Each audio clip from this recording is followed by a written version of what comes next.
ассалому алайкум бинандаҳои азизу арҷуманд. Нашри барномаи тиловатии ахборро мустақиман аз телевизиони Тоҷикистон оғоз менамоем. Субҳи имрӯз асосгузори сулҳу ваҳдати миллии пешвои миллат президенти ҷумҳурии Тоҷикистон муҳтарам Эмомалӣ Раҳмон бо мақсади шиносоӣ аз рафти иҷроиши барномаи давлатии рушди соҳаи боғу токпарварӣ барои солҳои 2016-2020 татбиқи амалии супоришҳои президенти мамлакат оид ба истифодаи самараноки заминҳои назди ҳавлигӣ, кишти такрорӣ, афзоиши истеҳсоли маҳсулоти кишоварзӣ, захираи зарурӣ, маводи хӯрокворӣ, таъсиси ҷойҳои нави корӣ, таъмини бозорҳои дохилӣ ва содирот ба хориҷи мамлакат бо сафари корӣ ба шаҳри Турсунзода ташриф оварданд. Дар ин сафар президенти мамлакатро раиси Маҷлиси Миллӣ Маҷлиси Олии Ҷумҳурии Тоҷикистон, раиси шаҳри Душанбе муҳтарам Рустамӣ Эмомалӣ ҳамроҳӣ намуданд. Нахуст сарвари давлат дар кооперативи тиҷоратии Дӯстӣ воқеъ дар деҳоти Қаратоғи шаҳри Турсунзода ба чиниши пахта оғоз бахшиданд.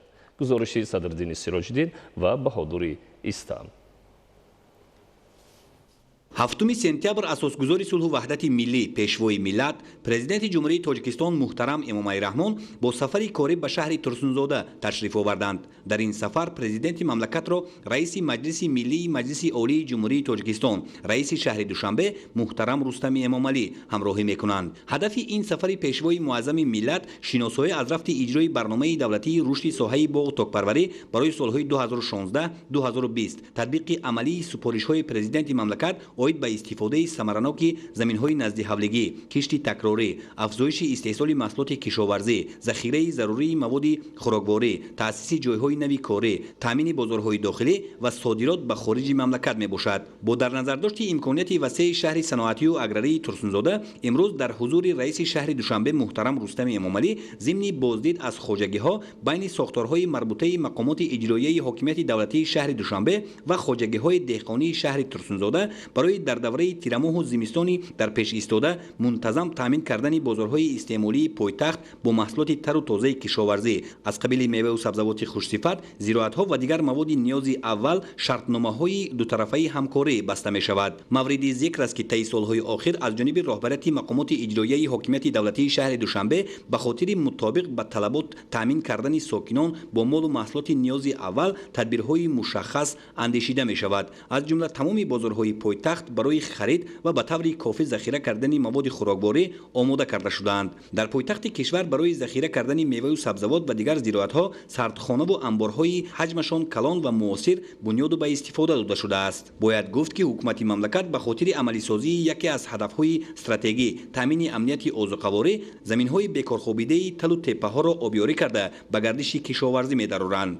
ин тадбири судманди ҳукумати кишвар омили муҳими таъсиси садҳо ҷойи нави корӣ, беҳдошти сатҳи зиндагии мардум, афзоиши истеҳсоли маҳсулоти кишоварзӣ, фаровонии бозори истеъмолӣ ва боло бурдани иқтидори содиротии кишвар мебошад. дар ин сафари корӣ сарвари давлатро муовини сарвазири мамлакат ва роҳбарони баъзе вазорату кумитаҳо ҳамроҳӣ менамоянд. нахуст сарвари давлат дар кооперативи тиҷоратии Дӯстӣ воқеъ дар деҳоти Қаратоғи шаҳри Турсунзода ба чиниши пахта оғоз бахшида бо хоҷагидорони шаҳр вобаста ба мақсаднок истифода бурдани замин, гирифтани 3-4 ҳосил аз як замин ва захираи саривақтии маҳсулоти озуқаворӣ барои давраи зимистон суҳбати самимӣ анҷом доданд. тибқи иттилоъ дар тавозуни кооперативи тиҷоратии Дӯстӣ 709 гектар, аз ҷумла 214 гектар замини корами табиӣ обёришаванда, беш аз 60 гектар замини корами тавассути пойгоҳи обкашӣ обёришаванда ва 433 гектар замини корами лалмӣ мавҷуд мебошад.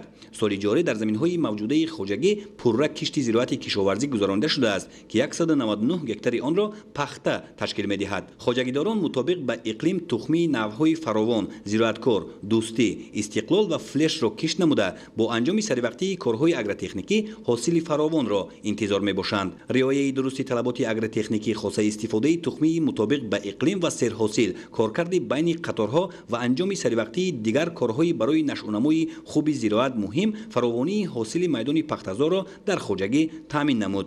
имрӯз қариб дар ҳамаи майдони пахтазори хоҷагӣ ҳосил барои ҷамъоварии навбати аввал омода мебошад. хоҷагидорони кооперативи тиҷоратии Дӯстӣ дар кишту парвариши پرورش دیگر نوع زراعت کشاورزی از جمله غله‌دانگی‌ها، سبزوات، لوبیاگی‌ها، زراعت تکنیکی، اینچنین باغ و تاک پروری نیز تجربه غنی داشته همساله با به دست آوردن حاصل دلخواه در فراوانی بازار استعمالی مملکت اینچنین صادرات محصولات به خارج کشور سهم نظر است می‌گذارند. هم در زمین‌های کارم آبی و هم للمی از جانب سهامداران خواجگی در مساحت زیاده از 455 هکتار غله‌دانگی‌ها، 343 هکتار سبزوات، 340 هکتار لوبیادانگی، 29 هکتار زغیر و دیگر نوع زراعت کشت کرده شده است. خواجگی دارای 75 هکتار باغ و تاکزار میباشد. به حالت 31 آگوست سال جاری حاصلناکی غله‌دانگی‌ها از زمین‌های کارم آبی 37.34 سنتنر، از زمین‌های للمی 13.84 سنتنر، لوبیاگی‌ها 4.34 سنتنر، زغیر 3.6 سنتنر، کارتوشکا 307 و سبزوات 312 سنتنر را تشکیل داده است. از هر گکتاری باغ‌های میوه‌دهنده باشد به حساب میانه 16.4 سنتنر حاصل جمع‌آوری نمودند.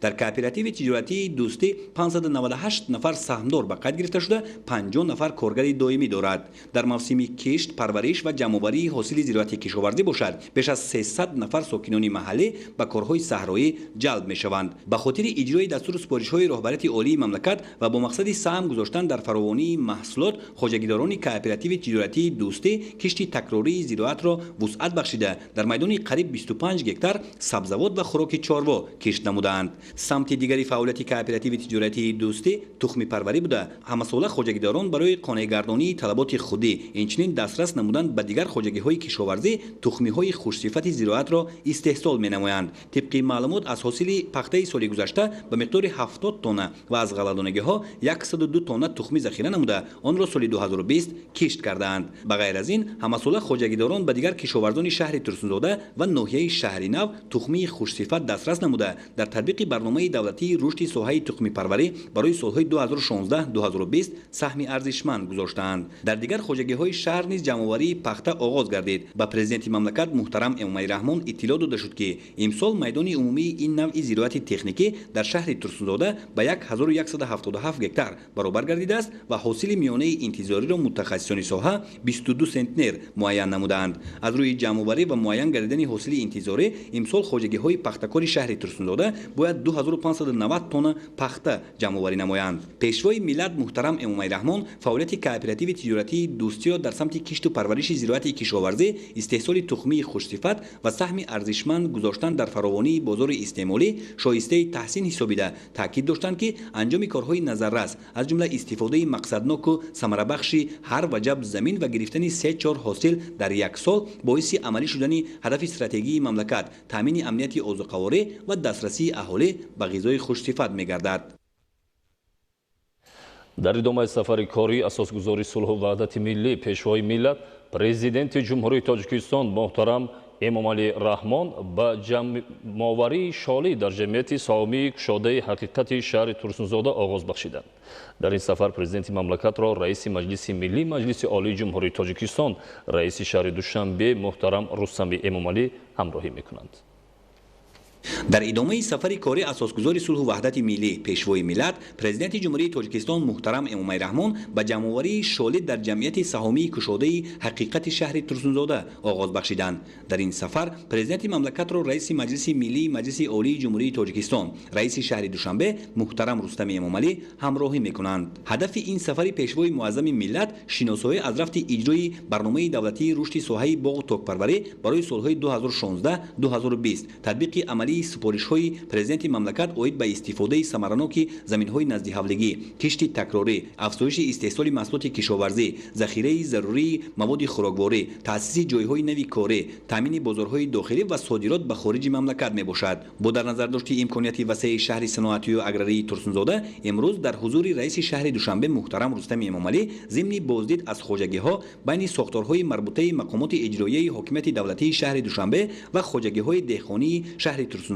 برای در دوره تیرماه و زمستانی در پیش ایستاده منتظم تامین کردن بازارهای استعمالی پایتخت با محصولات تر و تازه کشاورزی از قبیل میوه و سبزوات خوش‌صفت، زراعت‌ها و دیگر مواد نیاز اول شرطنامه‌های دو طرفه همکاری بسته می‌شود. جمعیت سهامی کشاده حقیقت شهر ترسونزاده فراگیر 887 هکتار زمین میباشد و امسال سهامداران آن در مساحت 45 هکتار شالی کشته نمودند که نشأه‌نمای خوب دارد. شالی که امروز جمع‌آوری آن با اشتراک سرور دولت محترم امامعلی رحمان امایرحمان آغاز یافت بعد قنوچین غله‌دانگی‌ها خاصه گندم و جو یعنی کشتی تکراری میباشد. طبق تحلیل متخصصان سوای کشاورزی با در نظر داشت حاصلبندی نهال زراعت دورنمای آن در زمین‌های خواجگی حقیقت از 48 تا به 50 سنتنر باید برابر گردد. جمع‌آوری حاصل شاله در جمعیت مذکور با استفاده از تکنیک‌های مخصوصی درآورکننده به راه مانده می‌شود. اقلیم شهر ترسونزاده برای کشت و پرورش شاله و استحصال برنج خوش‌صفت موافق است. از این رو کشاورزان شهر به این سمت بیشتر توجه ظاهر می‌نمایند.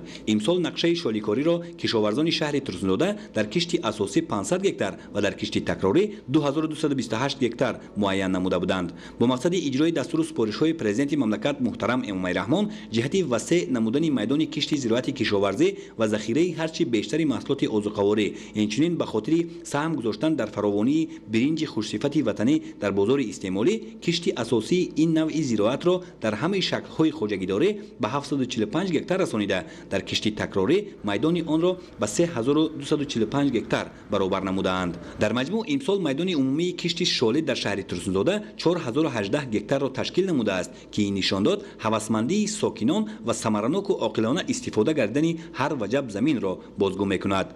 جمع‌آوری شاله در دیگر خواجگی‌های شهر نیز آغاز گردید. برای سری وقت و بی‌تلف جمع‌آوری نمودن این نوع زراعت در شهر ترسونزاده 60 تکنیکی درآورکننده آماده کار میباشد. کشاورزان خواجگی حقیقت در شهر ترسونزاده امسال کشت و پرورش دیگر نوع‌های زراعت را نیز وسعت بخشیده در مساحت 89 هکتار در زمین‌های آبی و 139 هکتار در زمین‌های للمی گندم کشت نمودند. میدان سبزوات را به بیش از 5 هکتار رسانیده، همچنین 210 هکتار کشتی پخته گذرانیدند. در جمعیت سهامی کشاده حقیقت 630 نفر کارگر دائمی فعالیت نموده، باز بیش از 600 نفر ساکنان محلی در موسم کشت، پرورش و حاصلخونداری به کار جلب می شوند. مورد به ذکر است که در زمینه اندیشیدن تدبیرهای ضروری جهت وسعت بخشیدن کشت و پرورش زراعت کشاورزی، اینچنین هوسمندی خواجگیداران در سمت زیاد نمودن میدان کشت، سال تا سال حجم استحصال محصولات کشاورزی زیاد می گردد. در 7 ماه سال 2020 در همه شکل‌های خواجگیداری شهر به مبلغ 322 میلیون و 622 هزار سومانی محصولات کشاورزی استحصال گردیده است که این رقم نسبت به همین دوره سال گذشته 12 میلیون و 579 هزار سومانی زیاد می باشد.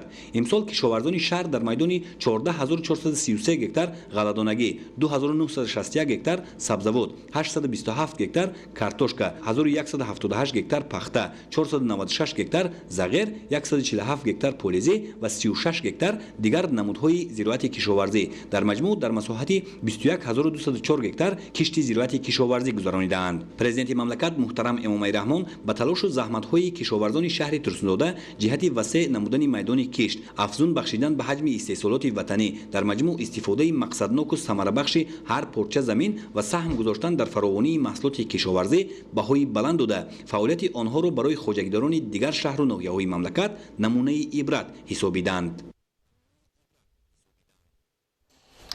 در ادامه سفر کاری به شهر ترسونزاده اساسگزار صلح و وحدت ملی پیشوای ملت پرزیدنت جمهوری تاجیکستان محترم امام‌الرحمن با رئیس مجلس ملی مجلس عالی جمهوری تاجیکستان رئیس شهر دوشنبه محترم رستمی امامعلی زیرسگاه برقی 220 110 35 10 کیلوواتی روشن را بعد از تجدید مورد استفاده قرار دادند.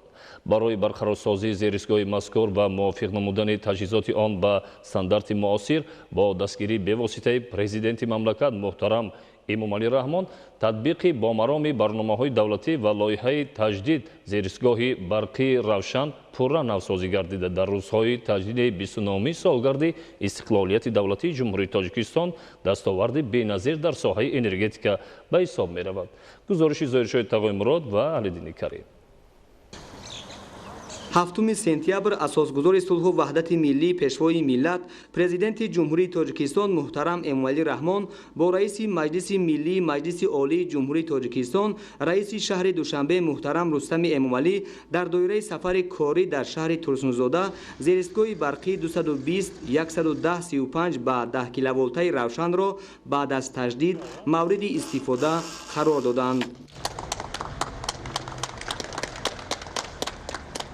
سرور دولت نخست با پخش تگمه رمزی با فعالیت زیرستگاه برقی واقع در کوچه اسماعیل سامانی آغاز رسمی بخشیدند. در بینای تنظیم و حمایت ریلگی نقشه یک خط زیرستگاه مذکور که بازه اساسی اداره تامین کننده نیروی برق محسوب می شود معرفی گردید. اطلاع داده شد که شدت زیرستگاه برقی روشن تا تطبیق لایحه با در نظر داشت ساختار تکنیکی در سطح 220 35 با 10 کیلوولت فعالیت می کرد. در زمینه وسیع سازی و نصب دستگاه تقسیم کننده 110 کیلوولت اقتدار آن با 220 110 با 10 کیلوولت تبدیل داده شده. توانایی آن از 270 مگاولت آمپر به 400 مگاولت آمپر بلند برداشته شد. زیرستگاه برقی 220 110 35 با 10 کیلوولتی روشن سالهای 60 عصر گذشته ساخته شده. دستگاه و تجهیزات آن با سبب استفاده بری طولانی قسماً فرسوده و کارناشایان گردیده بودند.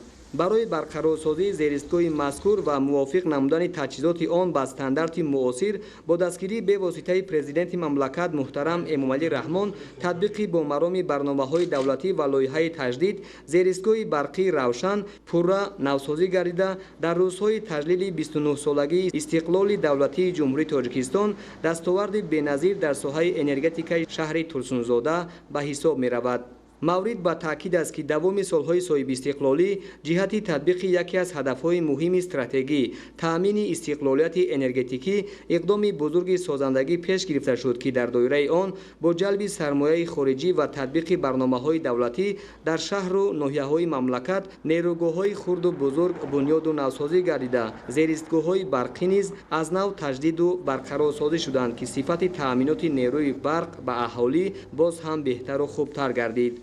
برای رشد ساحه انرژتیک استراتژی ملی رشد تاجیکستان برای دوره سالهای 2030 و در زمینه این استراتژی یک قطار برنامه‌های دولتی هم قبول کردن از جمله برنامه منابع برق‌های انرژی و ساختمان نیروگاه خرد در دوره سالهای 2016-2020 نقشه عمل وابسته به تطبیق لایحه‌های افضلیت‌ناک در ساحه الکتروانرژتیک کشور در دوام سالهای 2015-2020 خب تجدید از نوسازی زیرستگاه برقی روشن نیز در دایره نقشه عمل وابسته به تطبیق نمودن لایحه افضلیت‌ناک پیش بینی کرده بود و در همین مدت در دایره همین نقشه پورا تجدید از نوسازی کرده شد.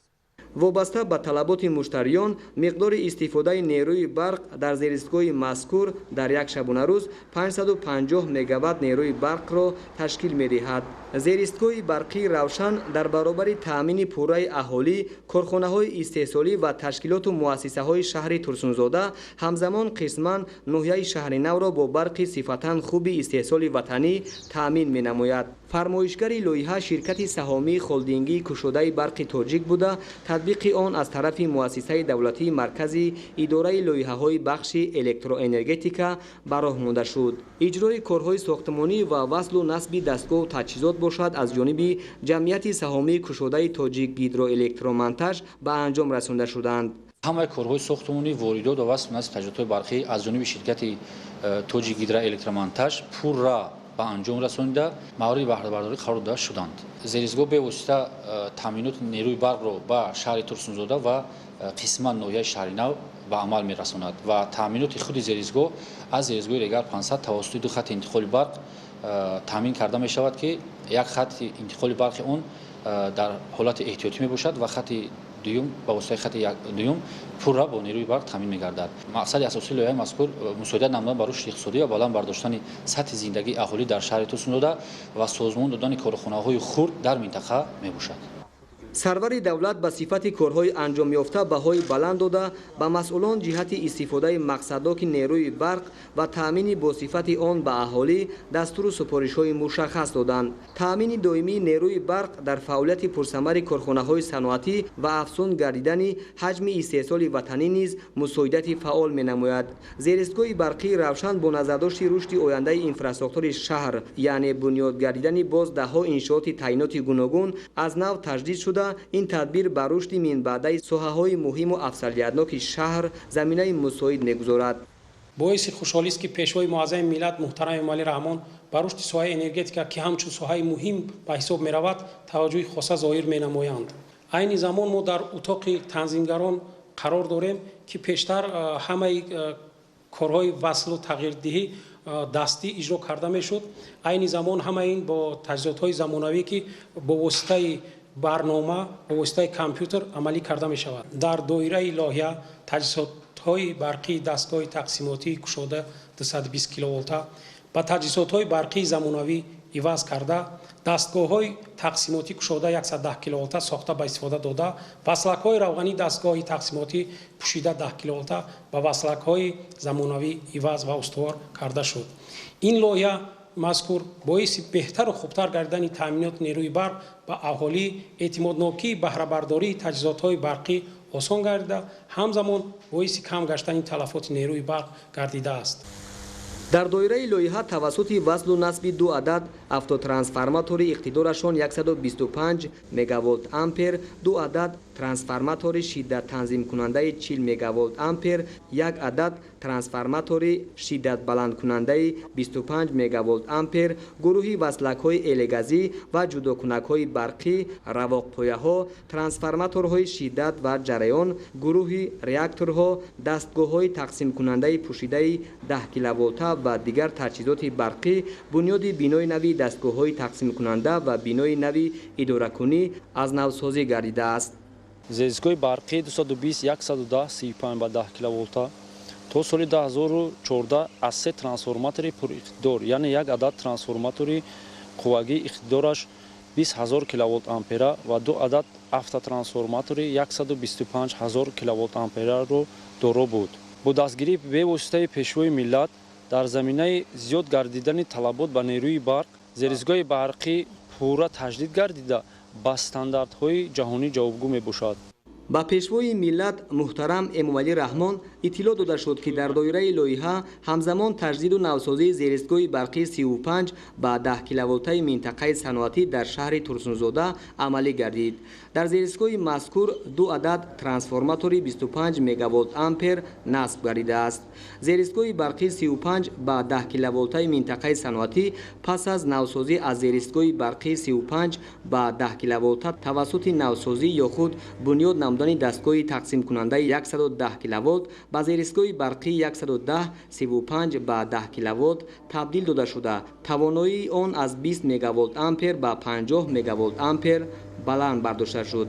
баъди аз нав барқароркунии зеристгоҳи барқӣ дар ин ҷо бинои дуошиёна сохта шуд, ки дар ошиёнаи якуми он лавҳаҳои ҳимояи релегӣ муҷаҳҳаз гардонида шудааст, ки бисёр қулай мебошад ва барои бехатарии танзимгарону барқчиёни худи зеристгоҳ бехатар мебошад.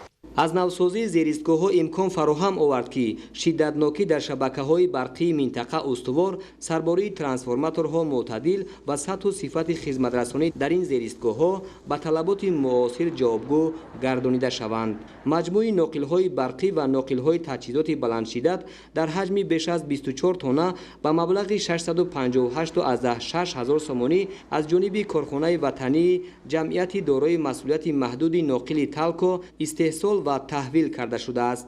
дар доираи корҳои ободонӣ гирду атрофи зеристгоҳ пурра таъмиру навсозӣ гардида, барои зебову назаррабо гардидани он гулу буттаҳои ороишию мавсимӣ ва дарахтони мевадиҳанда шинонида шудааст.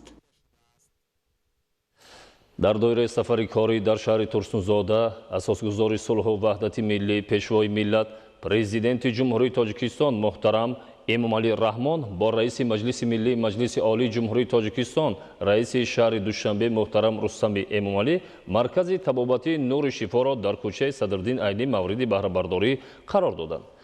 ҷамъияти дорои масъулияти маҳдуди Нури Шифо дар доираи иқдомҳои созанда ҷиҳати бо дастовардҳои назаррас истиқбол намудани солгарди навбатии истиқлоли давлатӣ ва ҷавобгӯ сохтани сатҳу сифати хизматрасонии тиббӣ ба аҳолӣ аз ҷониби соҳибкори ватанӣ Ҷурахон Хоҷамқулов бо маблағи умумии беш аз 2 миллион сомонӣ сохта шуда дорои шароити мусоиди кору хизматрасонӣ мебошад. сарвари давлат аз шароити замонавии маркази табобатии Нури Шифо, ки аз 4 ошиёна ва таххона иборат мебошад, шинос шуда ба сифати корҳои анҷомёфта баҳои баланд доданд. корҳои сохтмонӣ дар иншооти мазкур соли 2016 оғоз гардида барои бунёди он 30 нафар коргарони маҳаллӣ бо ҷойи кор ва маоши хуб таъмин буданд. аз рӯи тарҳ дар таҳхона ва ошёнаи якуми маркази навтаъсиси табобатӣ ҳуҷраҳои сӯзандармонӣ ошхона бо 50 ҷойи нишаст, гӯшаи гиёҳдармонӣ ҳамон бо муосиртарин таҷҳизот ва дастгоҳҳои табобатӣ, ҳуҷраи ташхисию ултрасадо ва дигар утоқҳои ёрирасон иборат мебошад. дар ошёнаи дуюм ва сеюми маркази табобатии нури шифо барои табобат ва истироҳати сокинон шароити мусоид аз ҷумла 20 ҳуҷраи хоб ва утоқҳои физиодармонӣ, кӯшиши стунмуҳра, маҳси даст ва дигар утоқҳои ёрирасон муҳайё шудааст. барои ташхису муайян намудани бемориҳо аз ҷумла дақиқ муайян кардани кори системаи дилу рагҳо, узвҳои ҳозима, пешобрав, муоина ва табобати бемориҳои занона ва мардона, асаб ва дигар намуди бемориҳо 15 номгӯи таҷҳизоту дастгоҳҳои муосири баландсифати тиббӣ ворид шуда барои истифода ва дар хидмати ниёзмандон қарор додани онҳо 30 нафар мутахассисони варзидаи тиббии дараҷаи олӣ ва миёна ҷалб шуданд. дар доираи корҳои сохтмонӣ ҳамзамон инҷо бо бунёди гулгашту фавора, ҳавзи тобистона, гулу бутаҳои рангоранг ва дигар марказҳои хурди хизматрасонӣ зебу назаррабо гардонда шуда барои табобатгирандагон роҳу атрофи он тоза мебахшад. имрӯз асосгузори сулҳу ваҳдати миллӣ пешвои миллат президенти ҷумҳурии тоҷикистон муҳтарам эмомалӣ раҳмон бо раиси маҷлиси миллии маҷлиси олии ҷумҳурии тоҷикистон, раиси шаҳри душанбе муҳтарам рустами эмомалӣ дар идомаи сафари корӣ дар шаҳри турсунзода майдони парчами давлатиро мавриди истифода қарор доданд. парчами давлатӣ дар масоҳати умумии 6000 метри мурабба бунёд гардида, баландии пояи он бо дар назардошти таҳкурсияш 50 метрро ташкил медиҳад. парчами давлатӣ дар маркази шаҳр қомат афрохта, андозаи матои он 7 ба 14-ро ташкил медиҳад. майдони парчами давлатӣ дар шаҳри турсунзода яке аз иншоотҳои ҷашнӣ бахшида ба 30-уми солгарди истиқлолияти давлатии ҷумҳурии тоҷикистон ба ҳисоб меравад. дар рафти бунёди он коргарони маҳаллӣ бо риояи меъёрҳои қабулшудаи сохтмонӣ иншоотро бунёд ва майдони назди парчамро ба макони зебои сайру гашти мардум табдил доданд. атрофи парчами давлатӣ бо сангҳои гуногун ороя дода шуда тамоми роҳравҳо сафолакпӯш гардидааст. масоҳати гулгашти майдони парчами давлатӣ беш аз 3790 метри мураббаро ташкил медиҳад. қобил ба зикр аст ки дар ҷараёни корҳои ободониву созандагӣ дар шаҳри турсунзода ҳамчунин роҳҳои атрофи майдони парчам дар масоҳати 1200 метри мурабба асфалтпӯш гардидааст ки барои рафтуомади бемамонияти нақлиёт мусоидат мекунад. пешвои муаззами миллат муҳтарам эмомалӣ раҳмон ба сифати корҳои анҷомёфта баҳои баланд доданд. дар шаҳри турсунзода бо мақсади сазовор истиқбол намудани ҷашни 30-солагии истиқлолияти давлатӣ бунёди беш аз 367 иншоот дар назар дошта шудааст ки то имрӯз аллакай 182 тои он пурра ба истифода дода шуда дар боқимондаи иншоот корҳо идома доранд.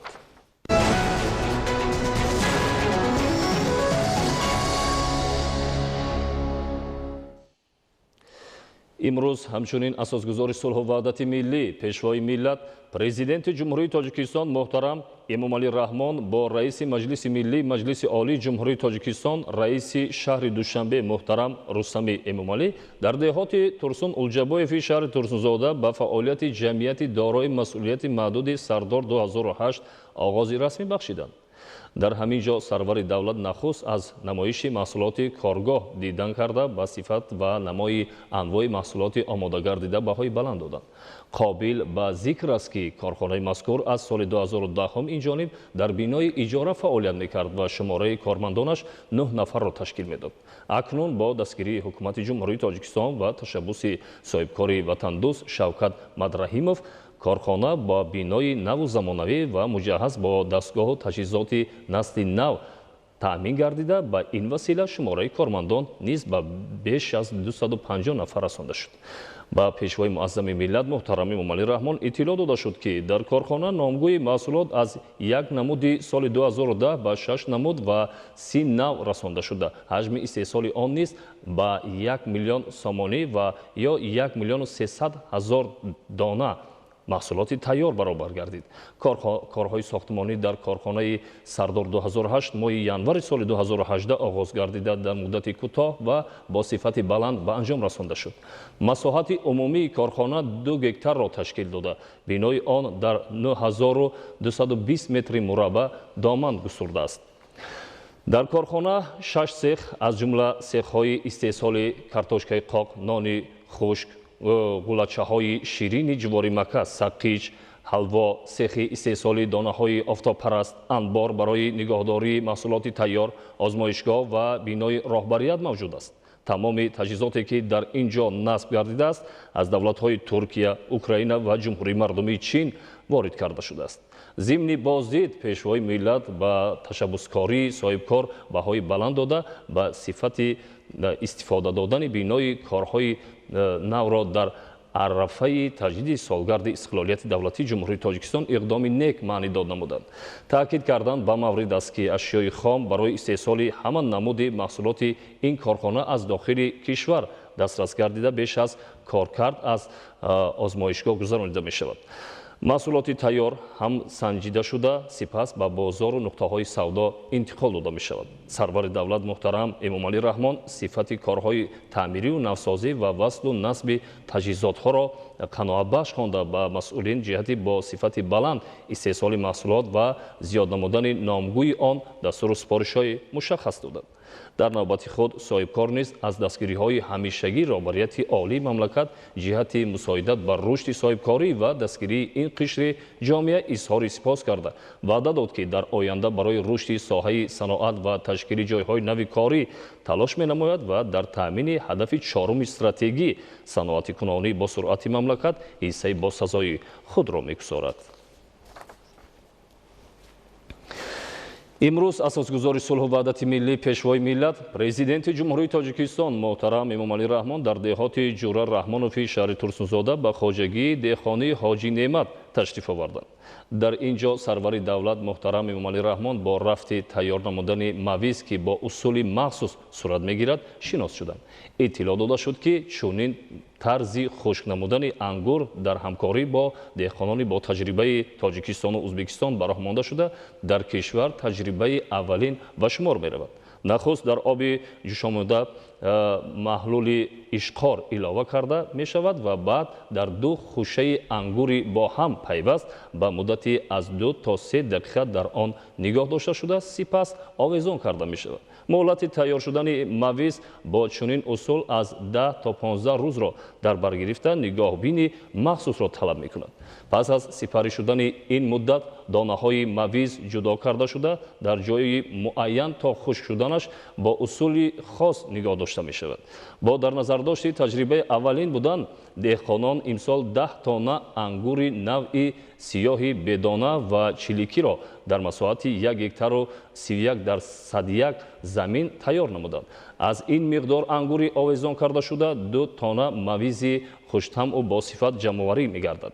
این نوع مویز با 2 اصول آفتابی و سویگی آماده کرده می شود. پرزیدنت مملکت محترم امامعلی رحمان هنگام شناسایی از جریان با اصول نو خشک نمودن انگور در خواجگی مذکور اقدام صاحبکاران را شایسته تحسین خوانده بهر تقویت دادن آن و به دست آوردن نتیجه دلخواه دستور مصلحت‌های مفید دادند. قید کردن با مورد است که 4 برادر از عائله رحمت‌الله‌ها با مصلحت پدرشان جهت سهم گذاشتن در تطبیق یکی از هدف‌های استراتژی دولت و حکومت مملکت تأمین امنیت آذوقه‌واری و تیار نمودن مویز با چنین اصول مشغول گردیدند. خواجگی دهخانه حاجی نعمت دارای 2 هکتار و 75% زمین میباشد که از این بیش از 1 هکتار و 30% زمین را مساحت انگورباغ و باقی مانده را کشتی کارتوشکا، بادرینگ و پامیدور در بر میگیرد. به همین ترتیب هر قطعه از زمین خواجگی ثمرناک استفاده شده محصولات کشاورزی فراوان استحصال می‌گردد.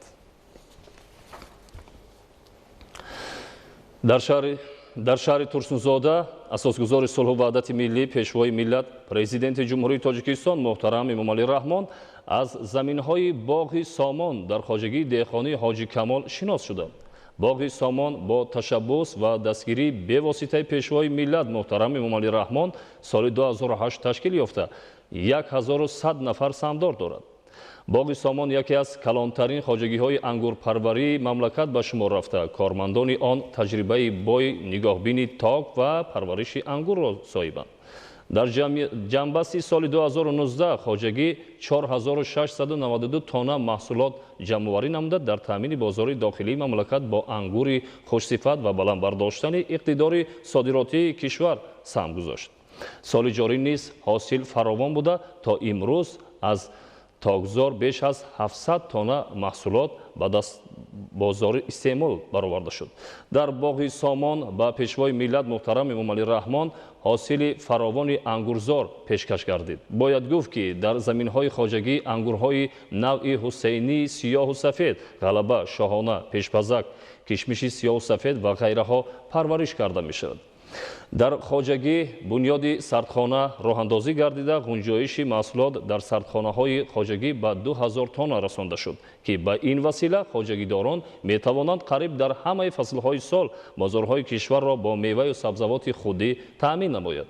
роҳбарии хоҷагии деҳқонии ҳоҷи Камолро Маҳмадамин Камолов писари боғпарвари шинохтаи ҷумҳурӣ Камол Мадумаров ба уҳда дорад.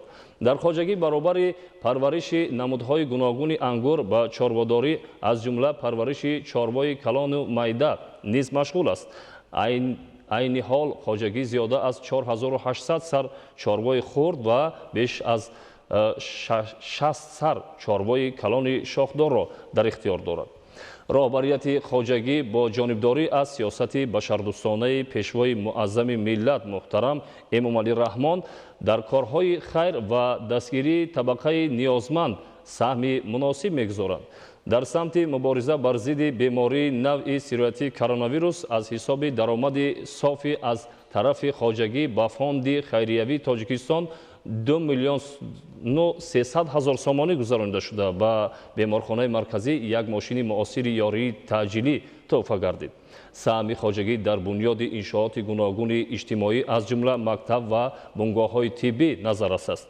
роҳбарияти хоҷагӣ сарпарастии омӯзгорони деҳаро ба уҳда дорад. бо роҳи бунёди 3 чоҳи амудӣ сокинони 5 деҳа бо оби нӯшокӣ таъмин шуд.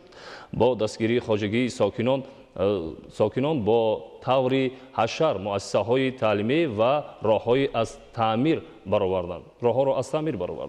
баъди шиносоӣ бо фаъолияти боғпарварон ва боздид аз токзори намунавии хоҷагии деҳқонии ҳоҷи Камол, президенти мамлакат муҳтарам Эмомалӣ Раҳмон ба кори пурмаҳсулу баробарии боғдорон баҳои баланд доданд.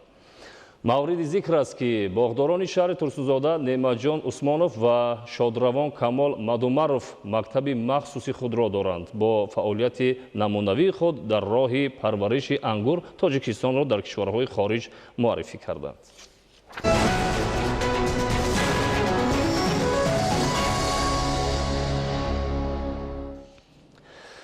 дар идомаи сафари корӣ дар шаҳри Турсунзода асосгузори сулҳу ваҳдати миллӣ пешвои миллат президенти ҷумҳурии Тоҷикистон муҳтарам Эмомалӣ Раҳмон бо нашъунамои токзори хоҷагии деҳқонии ватан шинос шуд.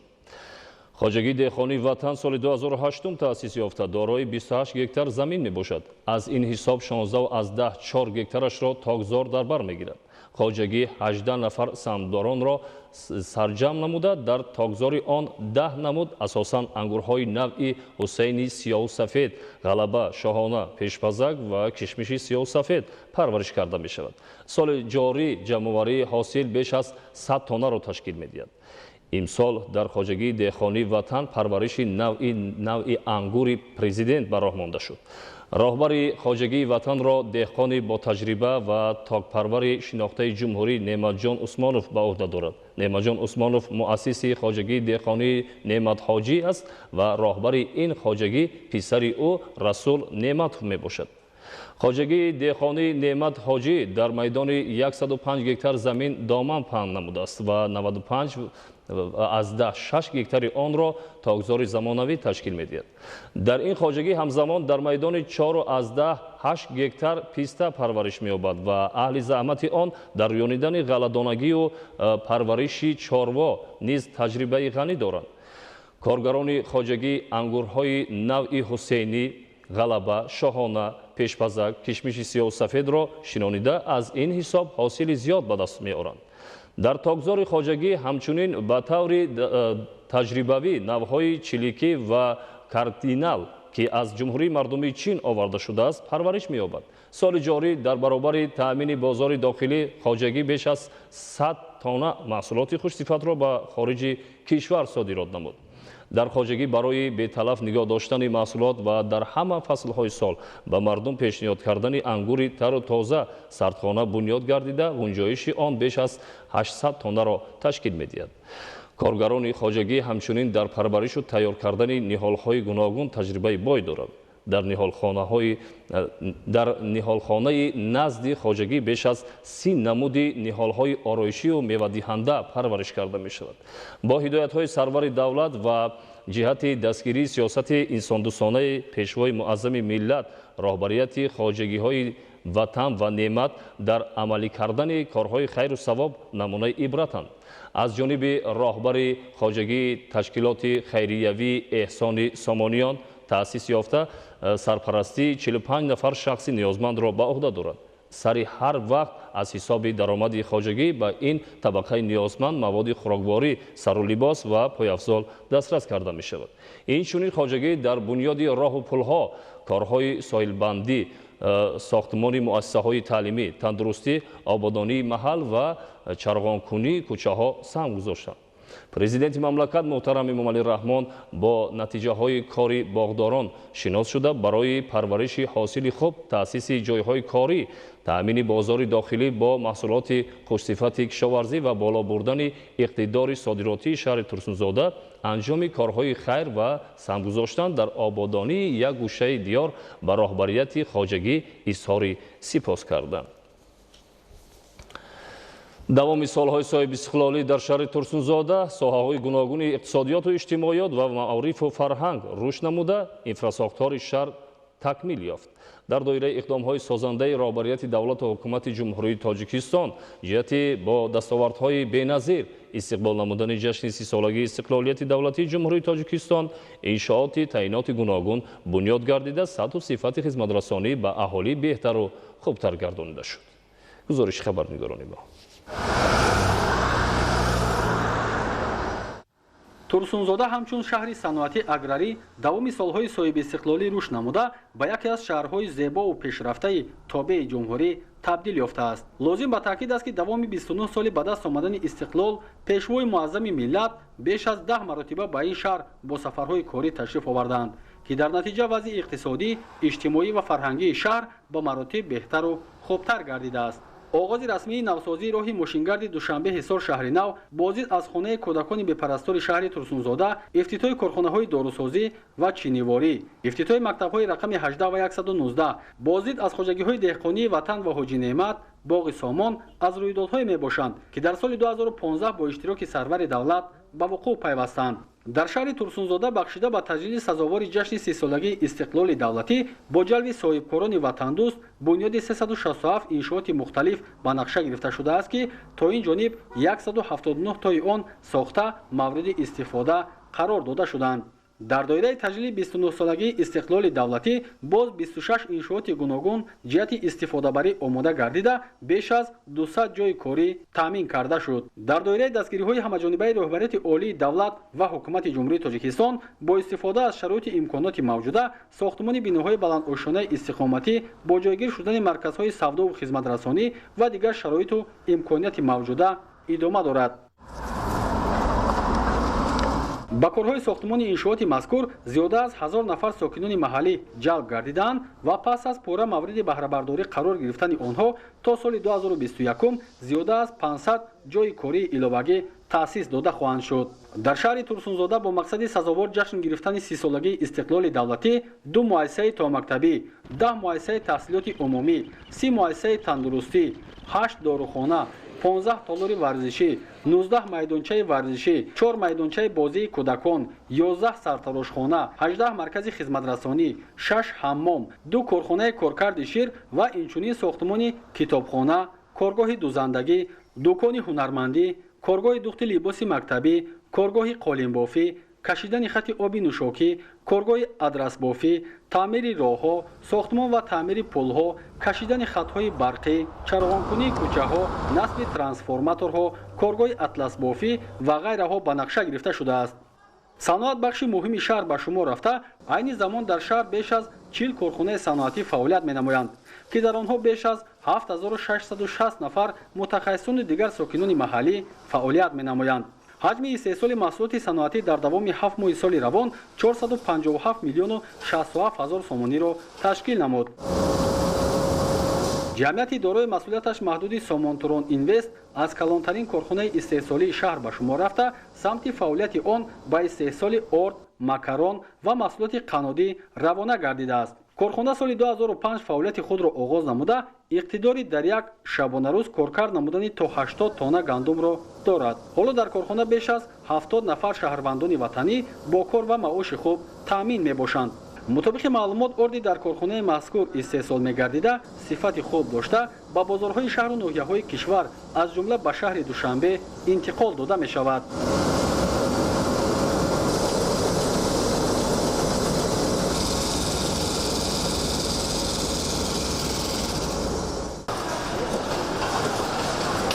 соли 2011 бо иштироки бевоситаи сарвари давлат дар корхона хатҳои истеҳсолии маҳсулоти қаннодӣ ифтитоҳ гардид ва дар натиҷа боз чандин нафар сокинони маҳаллӣ ҷойи кор пайдо намуданд. дар корхонаи истеҳсоли маҳсулоти қаннодӣ зиёда аз 20 нафар фаъолият намуда, 4 намуди маҳсулоти рақобатпазири ватанӣ истеҳсол мешавад. дар ин ҷо барои кормандон тамоми шароити зарурӣ муҳайё карда шудааст ва онҳо аз он хушнуд мебошанд, ки дар ватани тинҷу осуда кор ва фаъолият менамоянд.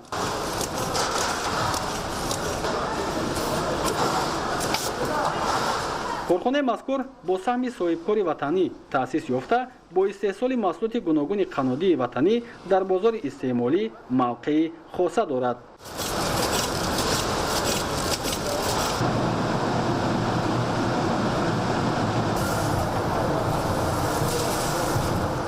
дар коргоҳи истеҳсолӣ се хати технологияи муосири истеҳсоли ҷумҳурии Туркия васлу насб гардидааст. бо дар назардошти дар бозори дохилӣ мавқеъ пайдо намудани маҳсулоти истеҳсолии корхона, масъулин нақша доранд, ки оянда содироти онро ба хориҷи кишвар ба роҳ монанд. ҷамъияти саҳомии кушодаи ширкати алюминии тоҷик ҳамчун калонтарин корхонаи истеҳсолии кишвар ба шумор рафта, ҳиссаи он дар рушди саноати мамлакат назаррас аст. соли 2020 корхона ба маблағи 242 миллиону 158 ҳазор сомонӣ маҳсулот истеҳсол намудааст. корхона дар ин давра 556082 тонна алюминии аввалия истеҳсол намуд. дар доираи эълон гардидани саноатикунонии босуръати кишвар, дар шаҳри Турсунзода бо ҷалби сармояи дохилӣ сохтмони 8 корхона ва коргоҳҳои саноатӣ барои солҳои 2020-2025 ба нақша гирифта шудааст. аз ҷумла 2 коргоҳи коркарди ангур ва истеҳсоли мавиз, коргоҳи истеҳсоли қуттиҳои пластикӣ, коргоҳи истеҳсоли гӯшти мурғ, коргоҳи истеҳсоли қуму шағал ва хишти сементӣ, корхонаи истеҳсоли семент, гаҷ, оҳак ва сементи ранга, корхонаи истеҳсоли профилҳои алюминӣ. қобили тазаккур аст, ки корхонаи коркарди маҳсулоти хӯрокворӣ, ҷамъияти дорои масъулияташ маҳдуди Сардор 2008 дар доираи сафари кории муҳтарам пешвои миллат мавриди истифода қарор дода шуд. дар сурати ба истифода додани иншооти саноатии ба нақша гирифта шуда, дар шаҳр боз тақрибан 500 ҷойи нави корӣ муҳайё карда мешавад. энергетика соҳаи муҳими шаҳр ба шумор рафта, дар зарфи солҳои соҳибистиқлолӣ рушд намудааст. бо мақсади беҳтар намудани вазъи таъминоти муштариён бо нерӯи барқ, як қатор корҳои муҳим, аз ҷумла зеризгоҳи барқии равшан 22035 ба 10, ки соли 1963 сохта шуда буд, барқарор гардид. дар ҳамин доира корҳои васеъсозии зеризгоҳи барқии Промзона 35 ба 10 киловолт ампера бо сатҳу сифати баланд ба анҷом расонида шуд. ҳамзамон дар доираи корҳои иловагӣ дар зеризгоҳи барқии мазкур васлу насби таҷҳизотҳои барқӣ пурра амалӣ карда шуданд. аз таъмири капиталӣ баровардани зеризгоҳҳои трансформатории ҳудуди шаҳри Турсунзода, иваз намудани сутунпояҳои кӯҳнаву фарсуда бо сутунпояҳои наву оҳану бетонӣ аз зумраи дигари корҳои ба анҷом расонидашуда ба шумор мераванд. ҳифзи иҷтимоии аҳолӣ аз масъалаи муҳим дар назди роҳбарияти мақомоти иҷроияи ҳокимияти давлатии шаҳри Турсунзода қарор дорад. айни замон бо мақсади хизматрасонии тиббӣ ба аҳолии шаҳр ва ҳифзи тандурустии аҳолӣ 6 беморхонаи бистарикунонӣ 1 маркази саломатии шаҳрӣ, 21 клиникаҳои хусусии ташхисию табобатӣ, 28 маркази саломатии деҳавӣ, 50 бункҳои саломатӣ ва 10 маркази махсус гардонидашудаи пешгирии бемориҳо дар хизмати аҳолӣ қарор дошта, дар ҳамаи онҳо шароити хуби корӣ муҳайё мебошанд. дастовардҳои соҳаи маорифи шаҳр дар даврони ба даст омадани истиқлоли давлатӣ зиёд аст. дар шаҳр 126 муассисаи таҳсилоти умумӣ фаъолият менамояд, ки дар онҳо 63218 хонанда бо таълиму тарбия фаро гирифта шуданд. шумораи омӯзгорон 4988 нафарро дар бар гирифта, 4115 нафарашонро занон ташкил медиҳанд. соли 2020 хонандагони муассисаҳои таълимии шаҳр дар олимпиадаҳои минтақавӣ, ҷумҳуриявӣ ва байналмилалӣ иштирок намуда соҳиби 34 медал гардиданд. бо мақсади фароҳам овардани шароити таҳсил ва ҳалли масъалаҳои норасоии ҷои нишаст, бунёди 83 синфхонаи иловагӣ, 2 толори варзишӣ ва 1 маҷлисгоҳ дар назди 12 муассисаи таълимӣ ва хонаи кӯдакони шаҳр идома дорад. дар соли нави таҳсил 3 бинои нави таълимӣ ва бинои нави таълимии хонаи кӯдакон, ки дорои беш аз 30 синфхонаи таълимӣ мебошад, мавриди истифода қарор дода шуд. шуъбаи фарҳанги мақомоти иҷроияи ҳокимияти давлатии шаҳри Турсунзода давоми соли ҷорӣ дар татбиқи сиёсати фарҳангӣ ва иҷрои барномаҳои давлатӣ корҳои муайянеро ба анҷом расонид. давоми соли ҷорӣ беш аз 70 чорабинии гуногуни фарҳангӣ баргузор шуд. айни замон дар шуъбаи фарҳанг ансамбли касбии шашмақом, ансамбли фолклории этнографии қаратоқ, ансамбли фалак, гурӯҳи эстрадаи шоми Турсунзода, инчунин маҳфилҳои адабӣ, рақс, сурудхонӣ, мақомхонӣ, доиранавозӣ, ҳаҷвӣ, навозандагӣ, рассомӣ ва дузандагӣ бо муваффақият фаъолият намуда, дар он 185 нафар кормандон бо ҷои кори доимӣ таъмин мебошанд. дар ҳудуди шаҳр 33 китобхона фаъолият менамояд. бо мақсади ғанӣ гардонидани китобхонаҳои шаҳр бо адабиёти муосир ба маблағи 68 000 сомонӣ китобҳо харидорӣ гардиданд. бо назардошти муҳимияти соҳаи фарҳанг, ҳоло бунёди амфитеатр барои 574 ҷои нишаст, мактаби бачагонаи санъат идома дорад. дар шаҳри Турсунзода дар солҳои рушди деҳот сайёҳӣ ва ҳунарҳои мардумӣ зиёда аз 11 хатсайри сайёҳӣ мавҷуд мебошад. аз он ҷумла дараи Қаратоқ, дараи Ширкент, изи динозавр, хонамузеи шоир Мирзо Турсунзода, яъне ки мавзеъҳои сайёҳии таърихи Хоҷа Нақширон, Баъоддин Нақшбанд, Офоқхоҷа, Тешиктош ва аз он ҷумла дар маркази шаҳри Турсунзода, осорхонаи марказии шаҳри Турсунзода мавҷуд мебошад. мо ҳамаи сайёҳони дохилӣ ва берун аз кишварро ба шаҳри Турсунзода хайрамақдам мегӯем. шаҳри Турсунзода шаҳри агросайёҳӣ мебошад, шаҳри яъне ки сайёҳии саноатӣ мебошад. баҳри рушди соҳаи варзиш дар шаҳри Турсунзода 156 иншооти соҳаи варзиш фаъолият менамояд. аз ҷумла 61 толори варзишӣ, 93 майдончаи варзишӣ ва 2 ҳавзи шиноварӣ. бояд қайд намуд, ки аксарияти иншооти варзишӣ дар назди муассисаҳои таълимии шаҳри Турсунзода фаъолият дошта, дар онҳо 37 мураббӣ аз рӯи 12 намуди варзиш дарс мегӯянд. дастпарварони муассисаҳои варзишии шаҳр дар 12 мусобиқаҳои ҷумҳуриявӣ иштирок намуда, сазовори 30 медали тилло, 52 медали нуқра ва 42 медали биринҷӣ гардиданд. дар 9 иншооти варзишии муассисаҳои таълимии шаҳри Турсунзода аз ҷониби мураббиён ва варзишгарони касбӣ машғулиятҳои варзишӣ таъсис дода шуданд, ки беш аз 526 нафар наврасону ҷавонон ба машғулиятҳои варзишӣ ҷалб карда шуданд. то имрӯз дар қаламрави шаҳри Турсунзода 41 чорабинии оммавӣ варзишӣ дар байни кӯдакон, наврасон, ҷавонон ва калонсолон баргузор гардид, ки 6171 нафарро фаро гирифт.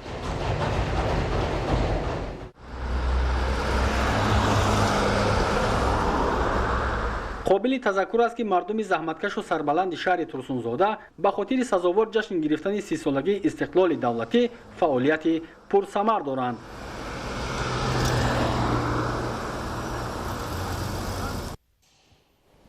бинандаҳои азизу арҷуманд, ин буд барномаи иттилоотии ахбор. хайртан сеҳату хона обод бошед.